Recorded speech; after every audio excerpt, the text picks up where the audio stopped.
The San Diego Chargers travel to Miami to face the Dolphins on Sunday. San Diego is installed as a 1-point favorite on BETDAQ. 45.5 is the total in this game. These two teams very similar. Both these teams unreliable. Not necessarily bad, but definitely unreliable. They have identical records at 4-5. They've both beaten some good teams and lost to some bad teams. The Chargers have beaten teams like Indianapolis, Dallas, Philadelphia. They've lost to teams like Houston, Oakland, Washington.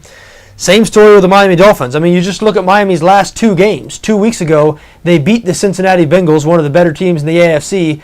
And then last week, they lost to the Tampa Bay Buccaneers. The Bucs were the last remaining winless team in the NFL. So what are we to expect out of these two teams on Sunday?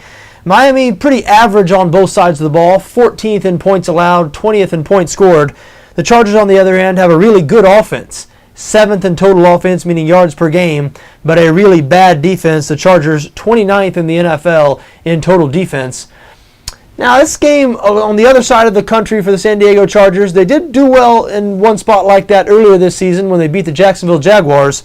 But the Dolphins are not the Jaguars, and the Dolphins have played pretty well at home this season. Miami 2-2 in their 4 home games, but their 2 losses have come by 5 combined points.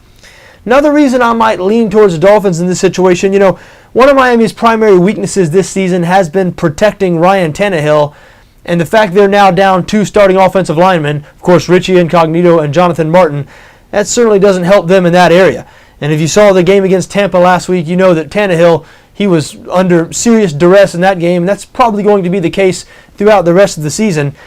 However, the Chargers' primary weakness on defense is their inability to get after the quarterback, and a lot of that's due to injuries. Dwight Freeney and Larry English both now on IR. Those are guys that San Diego was counting on to rush the passer heading into the season, so that has no doubt hurt this defense, and I think it will hurt them specifically in this matchup because I don't think they're going to be able to exploit the biggest weakness that Miami Dolphins offense, which is their inability to protect Ryan Tannehill. So I do have a slight Miami lean here. I know they just lost to the winless Tampa Bay Bucs last week, but hey, it will be just like the Dolphins to turn around and beat the Chargers this week. Don't have a lot of faith in San Diego. They've lost their last couple of games. Been really unimpressed with their defense, particularly their secondary. And I think Ryan Tannehill is a little bit underrated. I was watching that Monday night game last week, and he was catching some abuse from the announcers a little bit. I think that might be unwarranted. I think if you protect Tannehill and give him the time, he is one of the better young quarterbacks in the NFL, and I think he's going to have a good game on Sunday because I don't think the Chargers are going to be able to get after him.